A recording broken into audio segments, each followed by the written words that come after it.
செவ்வாய் நகர் பங்கில் செல்லங்களே அப்படின்னு சொல்ற நீ கேட்கறது நீங்க எல்லாம் செல்லம் செல்லம் இல்லையா அச்சிட்ட செவ்வாய் நகர் பங்கில் அன்பின் ஊற்றுகளே கைதட்டு செவ்வாய் நகர் பங்கின் அச்சாணிகளே அஸ்திவாரமே நாளைய தலைமுறையின் உதாரணமே உங்களை எங்கள் பட்டிமன்ற குழு வணங்கி வரவேற்கிறது. இன்றைய காலகட்டம் எப்படி இருக்கு? ஒரு பரபரப்பு ஒட்டி கொண்டது, ஒரு அவசரம் தொற்றிக் கொண்டது. எதிலும் அவசரம், எதற்கும் அவசரம் என்ற ஒரு நிலை நீடித்துக் கொண்டிருக்கிறது. இந்த அவசரமும் பரபரப்பும் தான் நம்முடைய வாழ்க்கையினுடைய உச்சத்தை தீர்மானிக்கிறது. இப்பேற்பட்ட ஒரு சூழலில் நம்முடைய கிறிஸ்தவ மக்கள் எப்படி பயணிக்கின்றார்கள்? அவசரத்தை அள்ளிக்கொண்டா, பரபரப்பை அணிந்து கொண்டா என்ற ஒரு நிலை இங்கே விவாதிக்கப்படுகிறது.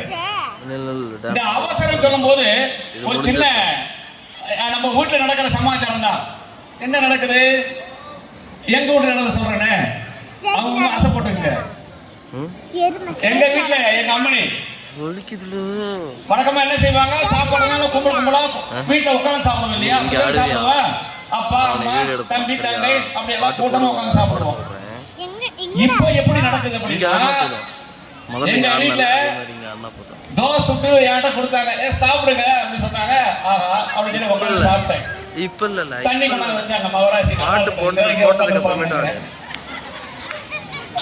சாப்பிட்டேன். சாப்பிட்ட பின்னாடி அடுத்து நான் எந்திரிக்கல, தோசை காலி எடுத்து தட்டு என்ன பாக்குது, எப்படா வரேன்னு. அடுத்த தோசை வந்துச்சுங்க, கொஞ்சம் ஃபாஸ்டா வந்துச்சு. பொட்டுன்னு போட்டாங்க தோசை தட்டுல. ஆஹா என்னடா தப்புதான் பண்ணிட்டோமோ அப்படின்னு எனக்கு கொஞ்சம் சந்தேகம் வந்துருச்சு. அப்புறம் கிச்சன்ல அப்படியே பார்வை பார்த்தாங்க, பேச்சு இல்லை, ஒரே வீச்சு தான். புரிஞ்சுக்கிட்டு அடுத்து மூணாவது தோசைக்கே அவங்க சுட்டுட்டு இருக்கிறாங்க. நான் எங்க இருப்பேன்னு நினைக்கிறீங்க? எங்க இருப்பேன்? தோசைகள் பக்கத்துல பம்பிட்டு இருக்கிறேன். ஏன்னா அடுத்த தோசை அப்படியே வாங்கிக்கணும். ஏன்னா அவங்களுக்கு அடுத்தடுத்த வேலையில பரபரப்பும் அவசரம் ஒட்டிக்குது. ஒண்ணு இல்லைங்க, இப்ப வந்து பிரியாணி ரெடி ஆயிடுச்சு, அவசரம் ரெடி அப்படி சொல்ல என்ன செய்ய போறோம் நம்ம?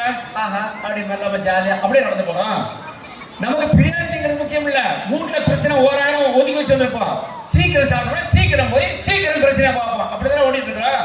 இப்ப ஏற்பட்ட ஒரு அவசர காலகட்டத்துல பல நிலைகளை நாம் வாழ்ந்துட்டு இருக்கிறோம். இந்த அவசர உலகில் அன்பியம் தேவையா தேவையில்லையா என்பதுதான் இங்க தலைப்பா கொடுக்கப்பட்டிருக்கு. அன்பியம் தேவையே என்ற அணியிலிருந்து திரு பீட்டர் டைசன் அவர்கள் வந்திருக்கிறார். வணக்கம் சொல்லுங்க சார். எதிரி சொல்லுங்க சார். என்ன சார்? திரு வின்சன் அவர்கள் வந்திருக்கிறார். ஆஹா அழகா சிரிக்கிறீங்க, அருமை. அடுத்தது தேவை இல்லை, ஏன் போக மாட்டேங்கிறீங்க?